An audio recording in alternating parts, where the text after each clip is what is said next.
प्यारे दोस्तों, धार्मिक कथाएं चैनल में आपका हार्दिक स्वागत है।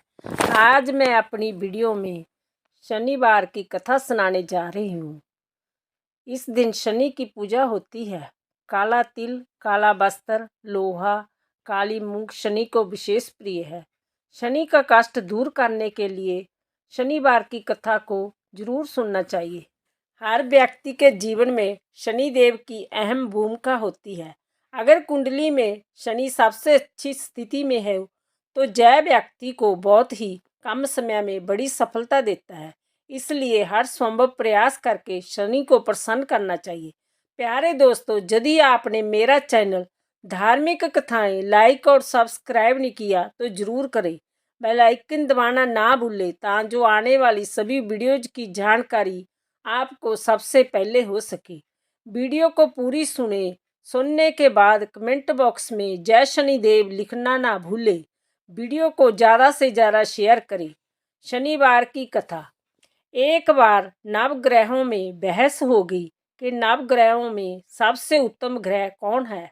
इस बात के निष्कर्ष पर पहुंचने के लिए सभी देवता देवराज इंद्र के पास पहुंच गए। उन्होंने कहा, हे देवराज, अब आप ही निर्णय करें कि हम सब में से बड़ा कौन है। देवताओं द्वारा पूछे गए सवाल से देवराज इंद्र उलझन में पड़ गए। इंद्रदेव ने कहा कि मैं इस प्रश्न का उत्तर नहीं दे सकता, मैं असमर्थ हूँ। इस सवाल का जवाब पाने के लिए वो सभी पृथ्वीलोक में उज्जैनी नगरी के राजा विक्रमादित्य के पास गए। राजा विक्रमादित्य के महल पहुंचकर सभी देवताओं ने प्रश्न किया। इस पर राजा विक्रमादित्य भी संजम में पड़ गए। वो सोच रहे थे कि सभी के पास अपनी अपनी शक्तियां हैं, जिसके चलते वो महान है। अगर किसी को छोटा या बड़ा कहा गया तो उन्हें क्रोध के कारण काफ़ी हानि हो सकती है। इसी बीच राजा को एक तरीका सूझा। उन्होंने 9 तरह की धातु बनवाई, जिसमें स्वर्ण, चांदी, कांसी, तांबा, शीशा, रांगा, जस्ता, अबरख व लोहे शामिल थे।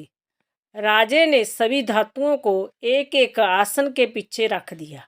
इसके बाद उन्होंने सभी देवताओं को सिंहासन पर बैठने के लिए कहा। धातुओं के गुण के अनुसार सभी आसनों को एक दूसरे के पीछे रखकर उन्होंने देवताओं को अपने अपने सिंहासन पर बैठने को कहा। जब सभी देवताओं ने अपना अपना आसन ग्रहण कर लिया, तब राजा विक्रमादित्य ने कहा, इस बात का निर्णय हो चुका है। जो सबसे पहले सिंहासन पर बैठा वही बड़ा है। यह देखकर शनि देवता बहुत नाराज हुए। उन्होंने कहा, राजा विक्रमादित्य, यह मेरा अपमान है। तुमने मुझे सबसे पीछे बिठाया है। मैं तुम्हारा विनाश कर दूंगा। तुम मेरी शक्तियों को नहीं जानते हो। शनि ने कहा, एक राशि पर सूर्य 1 महीने, चंद्रमा 2.25 दिन, मंगल 1.5 महीने, बुध और शुक्र 1 महीने, बृहस्पति 13 महीने रहते हैं। लेकिन मैं किसी भी राशि पर 7.5 वर्ष रहता हूँ। मैंने अपने प्रकोप से बड़े बड़े देवताओं को पीड़ित किया है। मेरे ही प्रकोप के कारण श्री राम को वन में जाकर रहना पड़ा था, क्योंकि उन पर 7.5 थी। रावण की मृत्यु भी इसी कारण हुई। अब तू भी मेरे प्रकोप से नहीं बच पाएगा। शनिदेव ने बेहद क्रोध में वहां से विदा ली। वही बाकी के देवता खुशी खुशी वहां से चले गए। इसके बाद सब कुछ सामान्य ही चलता रहा। राजा विक्रमादित्य पहले की तरह ही न्याय करते रहे। एक दिन ऐसे ही बीतते रहे, लेकिन शनिदेव अपना अपमान नहीं भूले। एक दिन राजा की परीक्षा लेने शनिदेव घोड़े के व्यापारी के रूप में राज्य पहुंचे। जब राजा विक्रमादित्य को इस बात का पता चला तो उन्होंने अपने अश्वपाल को कुछ घोड़े खरीदने के लिए भेजा। अश्वपाल लौट आया और राजा को बताया कि घोड़े बेहद ही कीमती है। राजा ने खुद जाकर एक सुंदर और शक्तिशाली घोड़ा पसंद किया और उसकी चाल देखने के लिए घोड़े पर सवार हो गए। जैसा ही राजा विक्रमादित्य घोड़े पर बैठे, वैसे ही घोड़ा बिजली की रफ्तार में दौड़ पड़ा। घोड़ा राजा को एक जंगल में ले गया। वहां जाकर राजा को नीचे गिरा दिया और कहीं गायब हो गया। राजा राज्य का रास्ता ढूंढने के लिए राजा जंगल में भटकने लगा, लेकिन उसे कोई रास्ता नहीं मिला। कुछ समय के बाद उसे एक चरवाहा मिला। भूख प्यास से परेशान उस राजा ने चरवाहे से पानी मांगा। चरवाहे ने उसे पानी दिया और राजा ने उसे अपनी एक अंगूठी दे दी। रास्ता पूछकर राजा जंगल से निकल गया और पास ही मौजूद एक नगर में पहुंच गया। एक सेठ की दुकान पर राजा ने कुछ आराम के लिए रुका। वह सेठ से बातचीत करते हुए उसने बताया कि वह उज्जैनी नगरी से आया है। राजा कुछ देर तक उस दुकान पर बैठा रहा। जितनी देर तो वह बैठा, सेठ जी की काफ़ी बिक्री हो गई। सेठ ने राजा को बहुत भाग्यवान समझा। सेठ ने राजा को अपने घर खाने पर आमंत्रित किया। सेठ के घर में एक खूंटी पर सोने का हार लटका था। उसी कमरे में वो राजा को छोड़कर बाहर चला गया। कुछ समय के बाद खूंटी उस सोने को हार को निगल गई।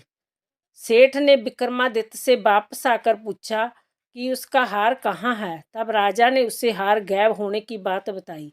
सेठ ने क्रोधित होकर विक्रमादित्य के हाथ पैर कटवाने के आदेश दे दिए। राजा विक्रमादित्य के हाथ पांव कटवा कर उसे नगर की सड़क पर छोड़ दिया गया। एक दिन राजा मेघ मल्हार गा रहा था। उसी समय उस नगर के राजा की बेटी राजकुमारी मोनी ने उसकी बात सुनी। उसकी आवाज़ बेहद पसंद आई। मोनी ने अपनी दासी को भेजकर गाने वाले को बुलाने को कहा। जब दासी लौटी तो उसने अपंग राजा के बारे में मोनी को सब बताया, लेकिन राजकुमारी उसके मेघ मल्हार पर मोहित हो चुकी थी। अपंग होने के बाद भी वह राजा से विवाह करने के लिए मान गई। जब मोनी के माता पिता को इसका पता चला तो वो हैरान रह गई। रानी ने अपनी बेटी को समझाते हुए कहा कि तेरे भाग्य में किसी राजा की रानी का सुख है। तू इस अपंग से क्यों विवाह करना चाहती हैं? लेकिन समझाने के बावजूद भी राजकुमारी नहीं मानी। जिद को पूरा कराने के लिए राजकुमारी ने भोजन छोड़ दिया। अपनी बेटी के खुशी के लिए राजा रानी अपंग विक्रमादित्य से मोनी का विवाह करने के लिए तैयार हो गई। दोनों का विवाह हुआ और वह तेली के घर रहने लगे। उसी दिन विक्रमादित्य के सपने में शनिदेव आए। उन्होंने कहा, देखा तूने मेरा प्रकोप। राजा ने शनिदेव से उसे क्षमा मांगते हुए कहा। उन्होंने कहा, जितना दुख आपने मुझे दिया है उतना किसी और को मत देना। इस पर शनिदेव ने कहा, राजा मैं तुम्हारी प्रार्थना स्वीकार करता हूँ। जो कोई व्यक्ति मुझे पूजेगा, व्रत करेगा और मेरी कथा सुनेगा, उस पर मेरी कृपा दृष्टि बनी रहेगी। सुबह जब राजा विक्रमादित्य की नींद खुली, उसने देखा कि उसके हाथ पांव वापस आ गए हैं। उन्हें मन ही मन में शनिदेव को नमन किया। राजकुमारी भी विक्रमादित्य के हाथ पैर देखकर हैरान रह गई। जब राजा ने शनिदेव के प्रकोप की कथा सुनाई, जब सेठ ने यह बात पता चली तो वह तेली के घर पहुंचा। उसने राजा विक्रमादित्य से उनके पैरों में गिरकर माफ़ी मांगी। राजा ने सेठ को माफ़ कर दिया। सेठ ने राजा से उसके घर जाकर भोजन करने के लिए कहा। भोजन करते हुए अचानक से ही खूंटी ने हार उगल दिया। सेठ जी ने अपनी बेटी का विवाह भी राजा के साथ कर दिया। उन्होंने उसे स्वर्ण आभूषण धन आदि देकर राजा के साथ विदा कर दिया। राजा विक्रमादित्य अपनी दोनों पत्नियों यानी राजकुमारी और मोनी और सेठ की बेटी के साथ अपनी राज उज्जैनी पहुँचे। सभी ने उनका स्वागत किया। इसके बाद राजा विक्रमादित्य ने पूरे राज्य में घोषणा करते हुए कहा, आज से शनिदेव सब देवों में सर्वश्रेष्ठ माने जाएंगे। साथ ही शनिदेव का व्रत करें और व्रत कथा जरूर सुने। जय सुनकर शनिदेव बहुत खुश हुए। व्रत करने और व्रत कथा सुनने से शनिदेव की कृपा रहने लगी और लोग आनंदपूर्वक रहने लगे। बोलो शनि देवता की जय।